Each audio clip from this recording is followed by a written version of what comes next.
Good afternoon, all of you.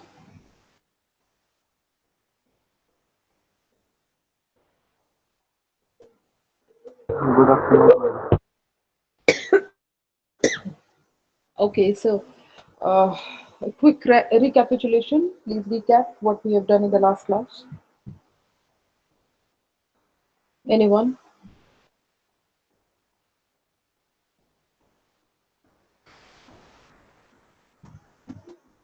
No, you don't remember? So you must be quick, a little bit quicker. What did we do in the last class?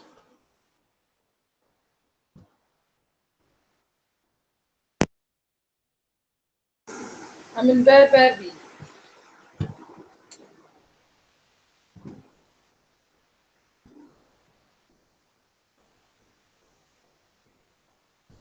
Are you there? Are you there in the class? Am I audible?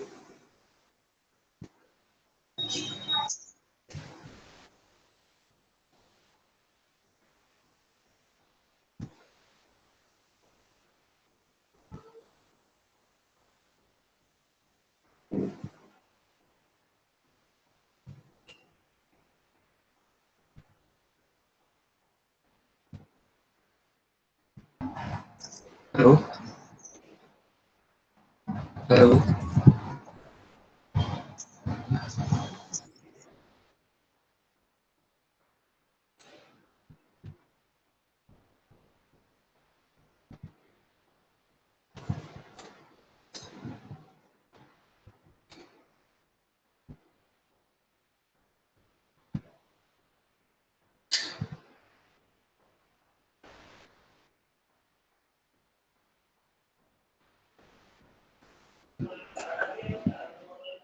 Yes.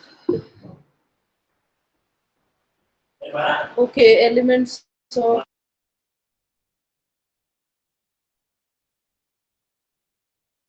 Ma'am, you're muted.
So we were talking about the have we done this, the benefits of public speaking.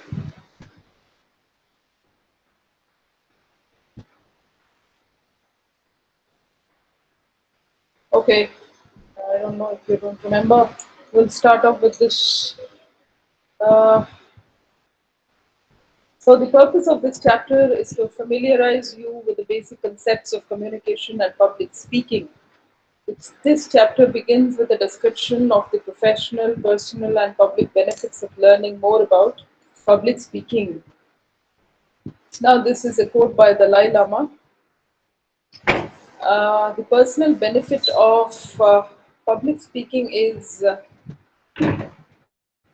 people don't just give presentations on the job and in classes. At times, we are called upon to give speeches in our personal lives.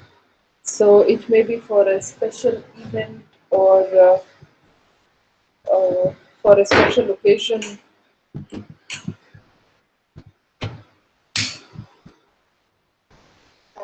that is why you require public speaking. So that is kind of a personal benefit of public speaking. Now, developing the skill to give these types of speeches can help us to fulfill essential roles in our family and community. Another great personal benefit of public speaking is that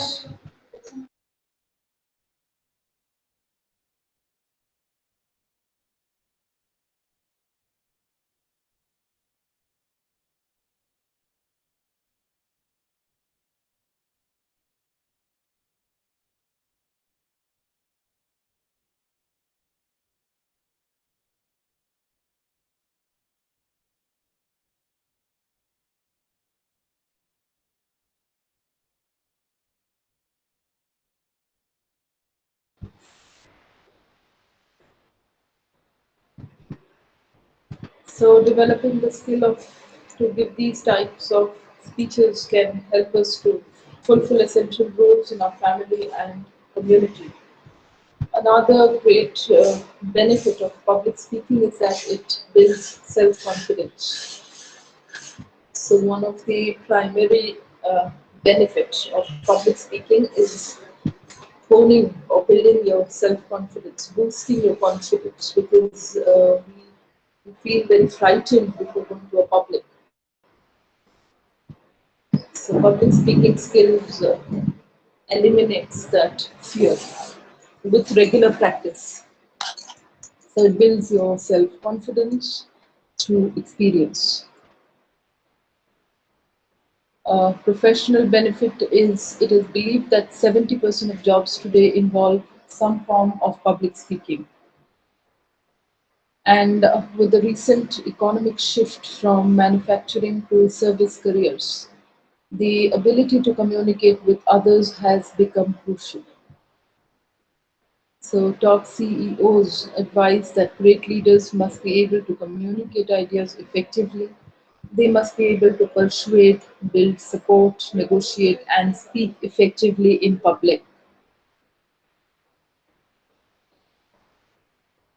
Now, the public speaking benefit is that learning public speaking skills will allow you to participate in the most basic level of the democratic process because it creates and sustains a society which includes informed, active participants. So you have learning public speaking skills makes you an individual with informed choices,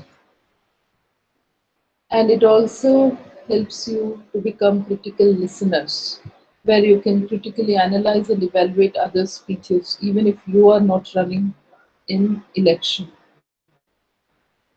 Now, communication is can be simply defined as something which can be understood. It is transferring information from one person or group to another, and we will talk about two models of communication to get a clear idea of how communication process actually works.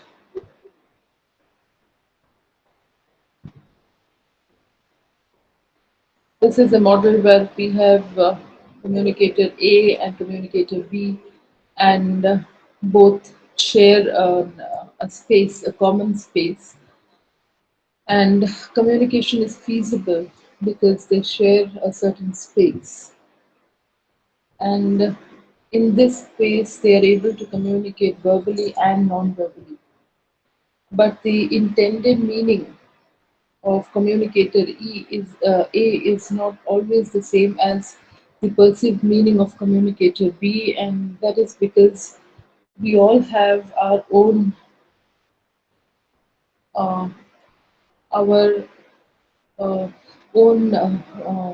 you know, our own perception, our own worldview. We have our own realities and worldview. We have our own way, individual way of looking at things and reacting to things. So the intended meaning that A intends to communicate will never be the same as the perceived meaning because of the differences in our perception. So the entire process of communication here uh, can be formulated like this with WH questions. Who says what, where, or in which channel, to whom, and with what effect? Now, coming to the linear model of communication.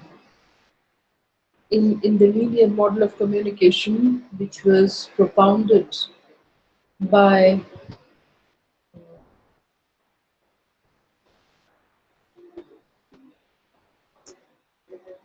which was propounded by the Greek philosopher Aristotle. He said that communication, the rudimentary form of communication process works like this, where you have a sender and a receiver. So they are the two main components of the process of communication: the sender and the receiver. Now, what goes in between is the process. So there is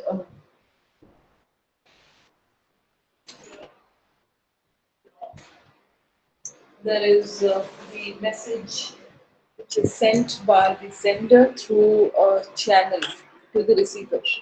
Now, this is the linear model. The linear model is flawed because uh,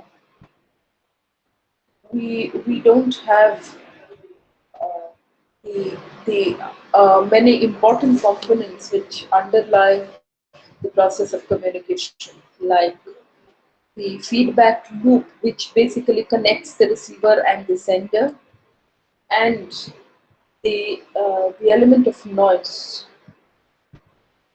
and it is the element of noise which obstructs the process of communication in certain ways, where the intended meaning differs with the perceived meaning, and it is because of noise.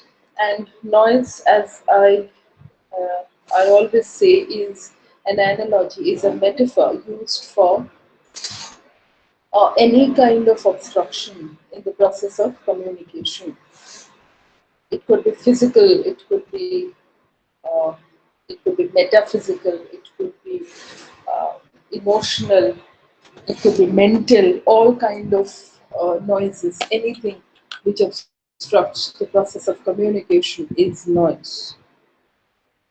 Then we have the transactional model of communication, which is an improvisation of the linear model of communication. Here we have the sender and the receiver, but we don't actually call them sender and receiver because uh, both of them are communicators, because sometimes the sender becomes the receiver and vice versa. So we term them as communicators. And this model propagates that communication is a circular, ongoing process. It is ongoing and it is circular. So we always have a loop connecting both the communicators.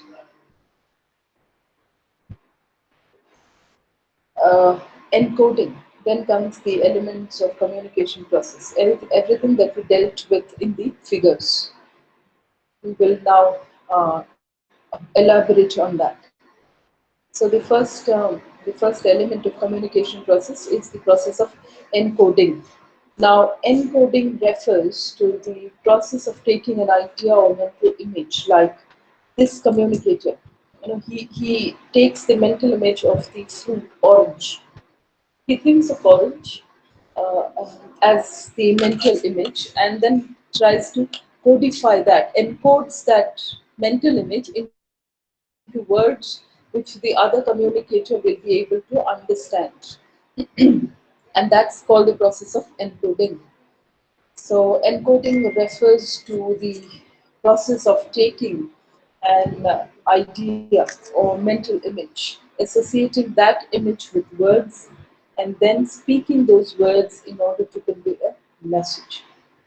Decoding is the opposite, is the reverse process, where you listen to the words and then convert those words into your own mental image, the image that you associate with the word.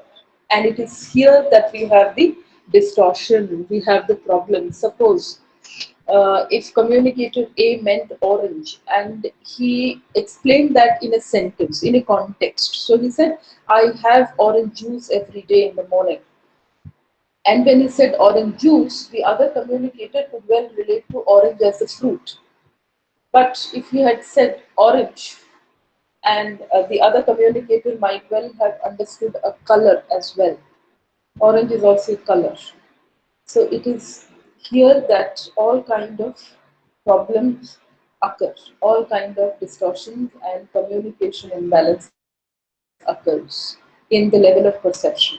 And there are different factors which contribute to that. When we go on to talk about the barriers of communication, we'll be dealing with the different factors which contribute to the distortion of communication process. That is, in short, we talked about noise. So that's encoding and decoding process. Encoding is when you, for example, a communicator A would have simply mentioned car, and while communicator B might decode it in very many different ways. Car could mean a white hatchback for a communicator B, or it could mean an SUV, a silver grey SUV. So, it all, if you don't specify it particularly, then then communicator B might have a lot of problems decoding it, because he has his own perception, own ways of thinking, own images of a car. So you need to specify. That's one way of preventing communication distortion. Okay, that's encoding and decoding the process. See,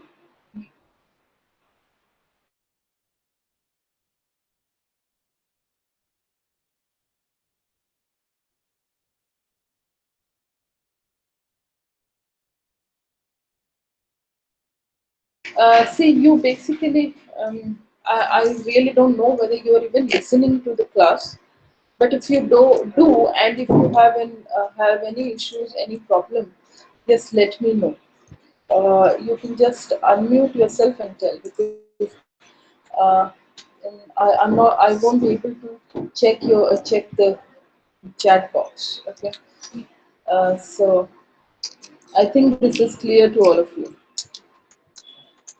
So then comes communicator, and the term communicator refers to all of the people in the interaction or speech setting. It is used instead of sender and receiver, as I told you, because of many reasons. Because of many reasons. Can you name why? One reason of using the term communicator instead of sender and receiver. Tell me one reason. So I ensure you that some of you are at least listening.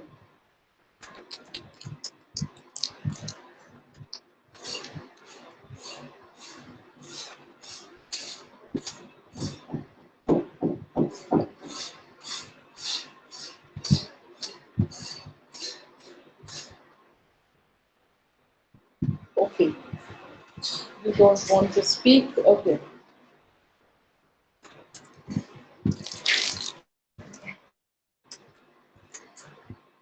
Uh,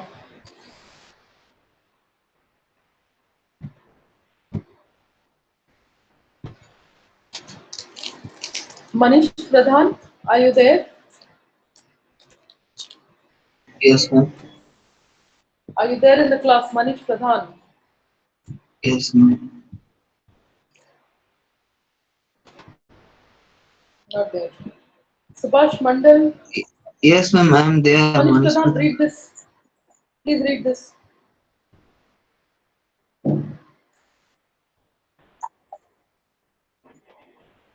The term, the term communicator refers to all of Yeah. the people in the interaction of speech setting. It used instead of sender and receiver because when we are communicating with other people, we are not only sending a message, we are receiving messages from others simultaneously. Okay. Then, When when we speak, we observe others' nonverbal behavior to see if they understand us. We gauge their emotional state. The information we gain from this observation is known as feedback. okay. So, when we speak, we observe others' non-verbal behavior to see if they understand us, and we gauge their emotional state.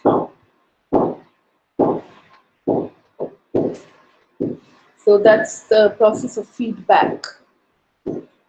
Feedback. So the information we gain from these observations is known as feedback. Now, message. The message involves those verbal and non-verbal behaviors enacted by communicators that are interpreted with meaning by others. So the verbal portion of the message refers to the word that we speak, and the non-verbal refers to that includes our tone, voice, and other non-vocal components like appearance, posture, all this body language, eye behavior, and the use of space and smell. Now, is smell also a non-verbal communicator? Does it communicate something? Smell. Does smell communicate something?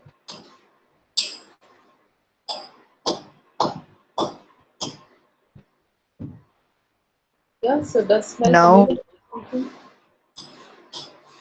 No, smell doesn't communicate anything. I think the other day you had a big debate on how beauty products uh, are changing the concept of beauty, isn't it? So how does smell communicate? How does smell communicate?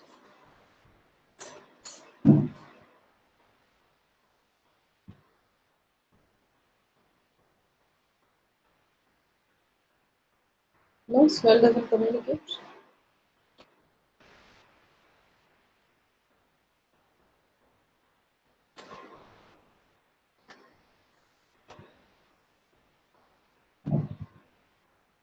Okay. So channel is through which message travels.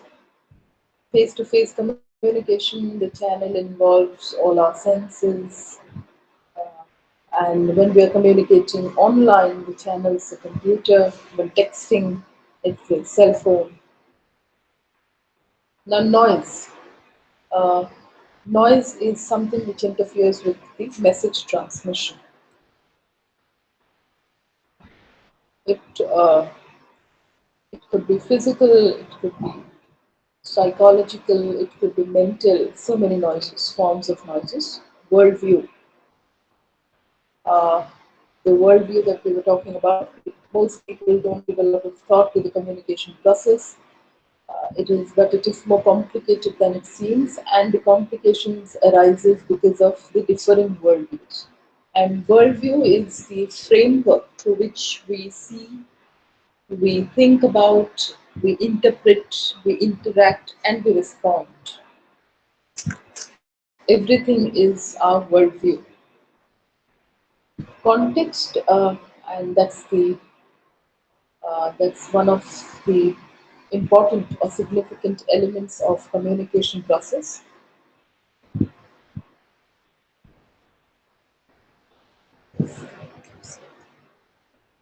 Uh, that's one of the process of communication process. And the concept of context has evolved and expanded to include the type of relationships that we have with others and the communicative rules that govern those relationships. So when we speak to a friend or a kid or a parent or superiors, we don't speak in the same way. That's context. Now, types of speeches and the speaking occasion. There are three general purposes for speaking in public, and the general purpose of the speech is usually determined by the occasion in which the speech is presented. The first general purpose is to inform your audience, so it is called the informative speech. The presenter will share information about a particular person, place, object, ideas, concepts by defining, describing, or explaining. Persuasive speech is to persuade, is to convince. And in a persuasive speech, the presenter will attempt to reinforce or change their audience's beliefs, attitudes, feelings, or values. So, several occasions where persuasion is used includes a sales pitch to potential customers, a politician's campaign speech, or a debate during a public forum. And the third one is commemorative speech. Now, this is to commemorate or entertain. These types of speeches often strengthen the bonds between the audience members from recalling a shared experience or intent to amuse audiences through humors, stories, or illustrations.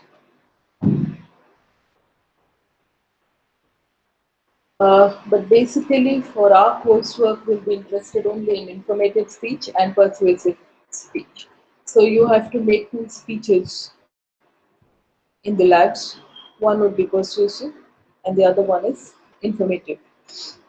For the informative speech, I would ask you to do a PowerPoint presentation, and the persuasive speech would be a speech deliverance without any visual aids. You simply speak to the audience, like orators and political leaders speak, without any visual aids. So uh, these are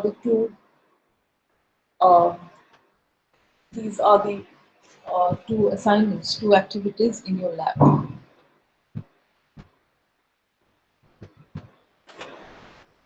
Now coming to speaking competencies. An effective speaker knows that the success or failure of his talk is not for him to decide. It will be decided in the minds and hearts of his hearers. Dale Carnegie. Now we'll look at the 11 speaking competencies, which is considered to be the standards for evaluating a variety of presentations. So, what are these competencies based on which your speech is evaluated? The first competency is to select a topic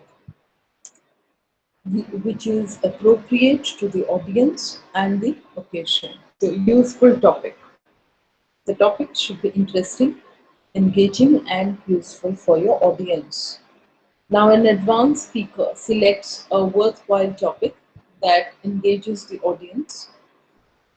His topic also presents the audience with new information that they did not know before the speech. So, avoid bringing in topics like social media, environment pollution,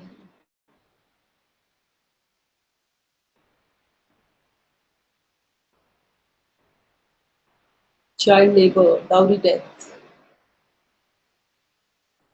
for your speech making class.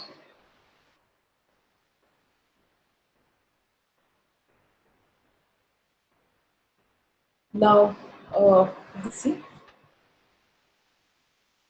is to form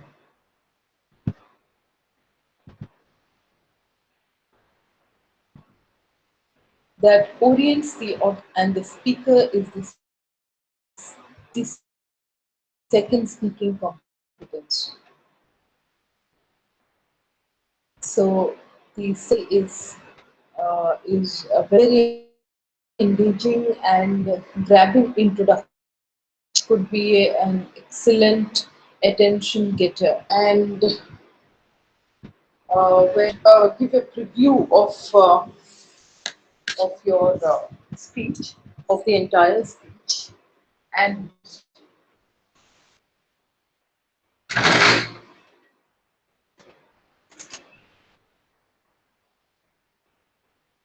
and it should build the curiosity of your audience. Now, an advanced speaker or a good speaker writes an introduction that contains an excellent attention getter. And through this, she or he, I mean the speaker,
guess I lost the connection. Okay, the the second Ma'am, com- screen is not visible. okay, okay, just give me 1 second.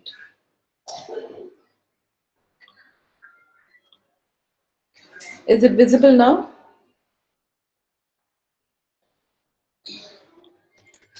Yes, So ma'am. the second competency is to formulate a uh, very nice introduction, which could grab the attention of the audience.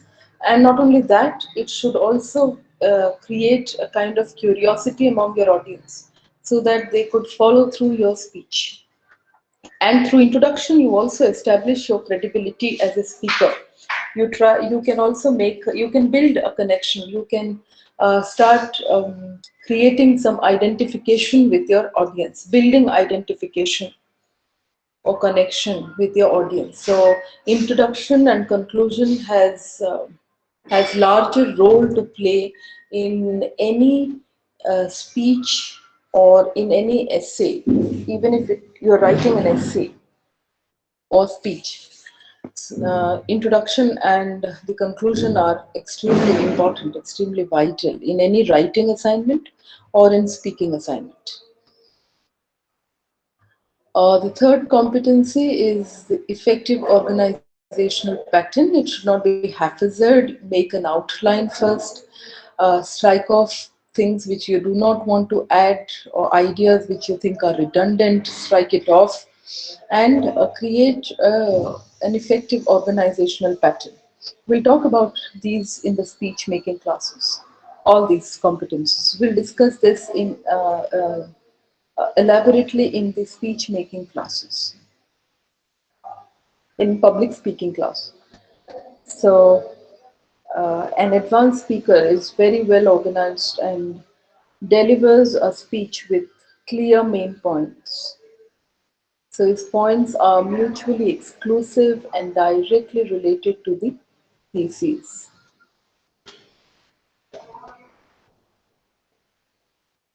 Fourth on the list is to locate, synthesize, and employ compelling supporting materials. Now, in the advanced speaker's speech, her key points are well supported with a variety of credible materials, and her sources provide excellent support for her thesis.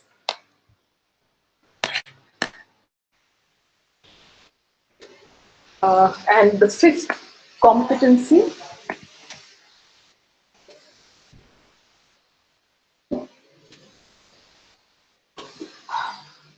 is to develop a conclusion that reinforces the thesis and provides psychological closure.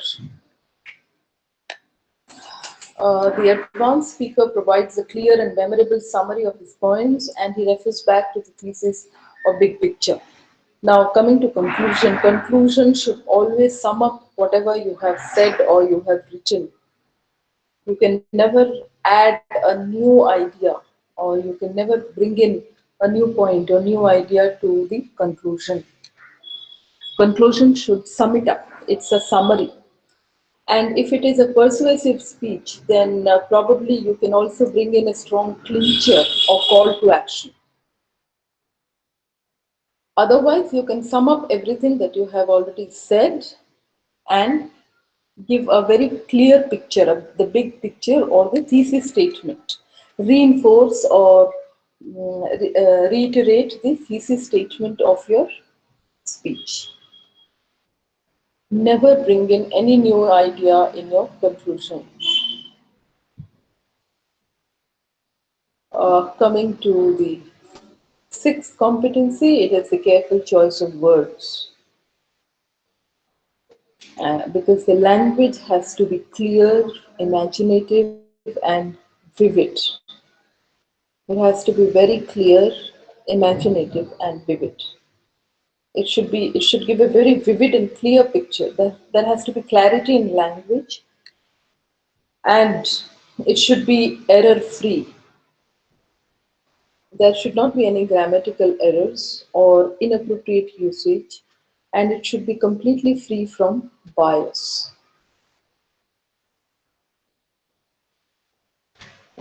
You cannot use biased language. It should be bias free, completely free from bias.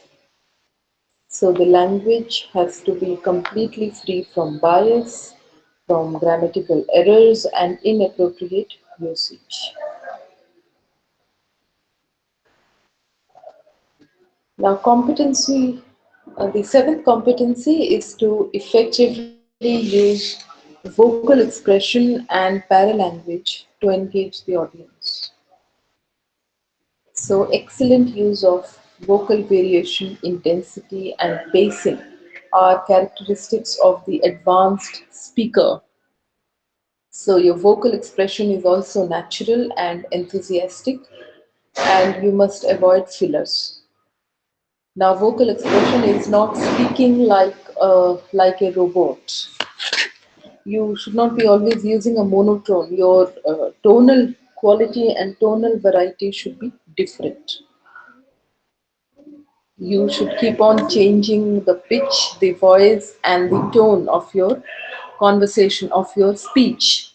It should not be a complete monotone without any variation in the tonal quality, right? So that makes your speech attractive. Now, the eighth competency is to demonstrate non-verbal behavior that supports the verbal message and a threatening and a non-threatening non-verbal gesture. So the non-verbal gestures that you bring in to your speech should corroborate to your verbal message, and this should should be non-threatening. Your non-verbal gestures should be non-threatening to your audience. So the posture, gestures, and the expressions and the eye movement should be well developed and should display high level of poise and confidence. So the last two terms are very important, poise and confidence. Now on an online mode, we are not able to see you, but when it is the physical mode of class, you will be evaluated for all these, for your non-verbal behavior, for your non-verbal for your non-verbal demonstration, because speech making is a performing art and you speak before an audience, so you come up to an audience to speak. So it's very important that you uh, maintain some poise and confidence, and that should be reflected in your non-verbal gestures, in your non-verbal behavior. So the eighth competency is to demonstrate non-verbal behavior, appropriate, acceptable non-verbal behavior, which corroborates to your verbal message, which supports your verbal message. Now, the ninth competency is to successfully adapt the presentation to the audience. The advanced speaker shows how information is important to audience members and his speech is tailored to their beliefs, values, and attitude. So he may also make allusions to culturally shared experiences.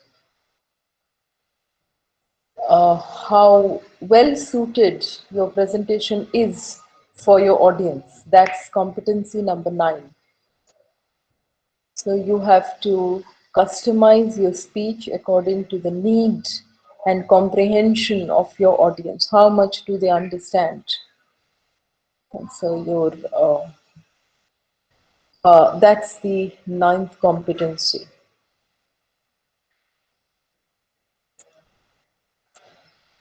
Adept use of visual aids. So to skillfully make use of visual aids is the tenth competency.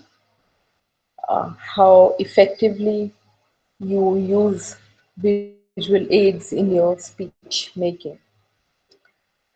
Exceptional explanation and presentation of visual aids is characteristics of the advanced speakers. So her speech has visuals that provide powerful insight into the speech topic, and her visuals are of high professional quality. Okay. The 11th and final speaking competency is to construct an effectual, persuasive message with credible evidence and sound reasoning. Now, the message has to be persuasive enough, that should be compelling enough for your audience to be convinced about your point of view. But while delivering a persuasive message, you must understand that you are not coercing them uh, into into your thought process. You have to do that with credible evidences, with trustworthy evidences and sound reasoning. So an advanced speaker articulates the problem and solution in a clear, compelling manner. So the solution to the problem that you offer should be clear, compelling, compelling in the sense that you must back it up with credible evidences and sound reasoning. You might also support your claim with powerful and credible evidence while completely avoiding reasoning fallacies. We'll talk about reasoning fallacies in the argument class. Okay, one of the chapters is on fallacies. So you must really understand what fallacies are, and you should avoid getting into the trap of fallacies because they are very tempting, and sometimes we are also ignorant of the different fallacies that occur when we are reasonably presenting our point of view. So we must understand fallacies very clearly. Maybe I'll skip a few chapters. Fallacy is the last one. I'll before that I'll skip a few chapters and bring in fallacy first for you, and then go on to do the other chapters, because it is very very important to know fallacies. Only if you know what fallacies are, you will be able to restrain yourself from falling into the trap. So reasoning fallacies are important. Next is your speech also contains a memorable call to action.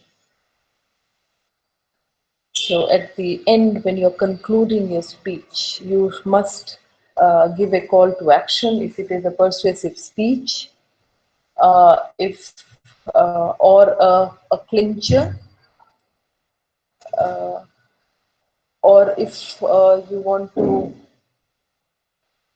inform your audience about something, then maybe you don't have to have a call to action. But the conclusion of your speech is vital, because it depends on the conclusion as to how your speech will be remembered.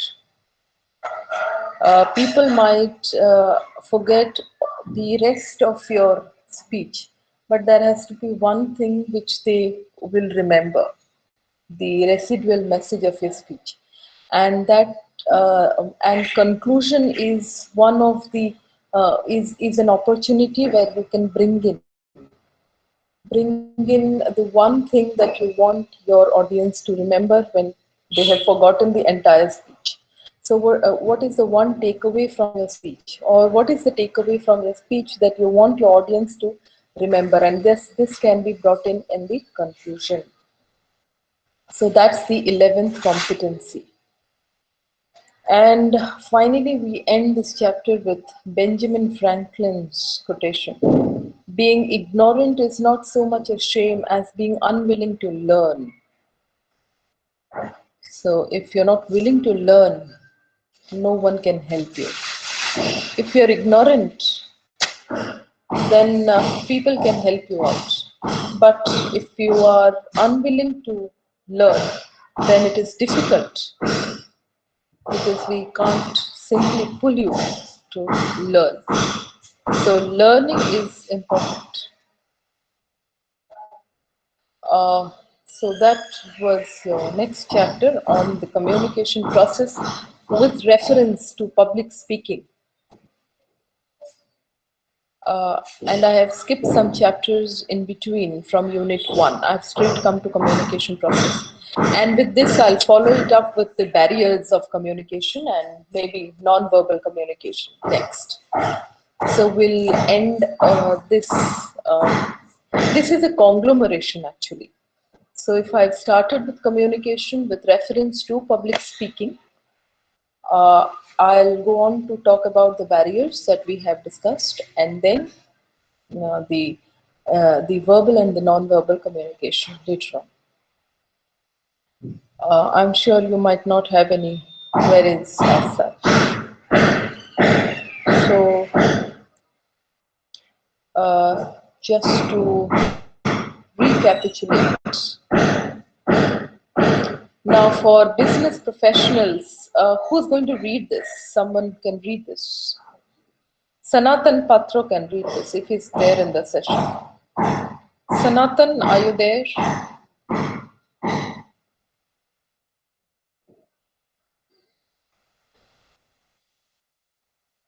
Sanatan Patro is not there. So Saurabh Deshmukh is there in the class. Saurabh Deshmukh. Yes, ma'am. Sanatan is responding in chat. Okay, Sanatan. So please read this. Read the conclusion for us. For business professionals, public speaking is a crucial element in the career. By learning verbal, written, and visual communication, student will gain competency in delivering ideas across a wide range of media. Public speaking competencies will help business communicate students to learn corporate and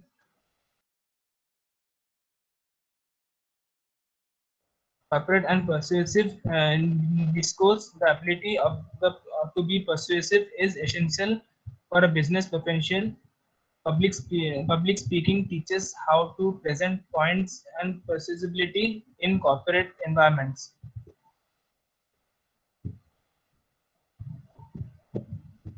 And I will read the complete. Yes, Ma'am, yes, yes. Finish it off. am I Yeah. audible? Yeah, you're audible, Sanat. Yeah, please go No. through. You're audible, Sanatan. Read the entire thing. Business presentation strategies. Delivering meaningful and effective presentations to any audience, whether business executives or the public, may request understanding different presentation strategies. Public speaking covers areas such as visual, presentational tool, social media channels, and more. Thank you, Sanatan. Yeah. So, why business professionals need public speaking and communication? And it's important, it's a critical element in their careers because by learning verbal, written, and visual communication, students gain competency in delivering ideas across a wide range of media. And public speaking competencies will help business communication students to learn corporate and persuasive discourse. So that is why you must learn public speaking competencies because your entire business career is reflected or dependent on how essentially good persuasive person you are, how good you can persuade people, or how good you are at negotiating. And public speaking teaches how to present your points persuasively in corporate environments. So, one of the factors why you must learn public speaking is this because you know the negotiation skills, the persuasive skills, and then business presentation strategies, how to deliver meaningful and effective presentation to any audience. And this might require understanding different presentation strategies. So, public speaking covers areas such as visual presentation tools, social media channels, and many more. But we are social media channels are also an important tool to be engaged with, which business executives are doing these days. They are making use of all these social media channels, but unfortunately, we don't have that in the purview of our course, our syllabus. So we won't be dealing with social media channels or podcasts and you know, uh, handling Twitter or other platforms. That's not covered in our syllabus. So we'll be only dealing with public speaking and argumentation. Uh, and with this, this chapter is done. So please tell me in the next class that we'll start with a new chapter. I think at least this much you can tell me. Yeah, thank you.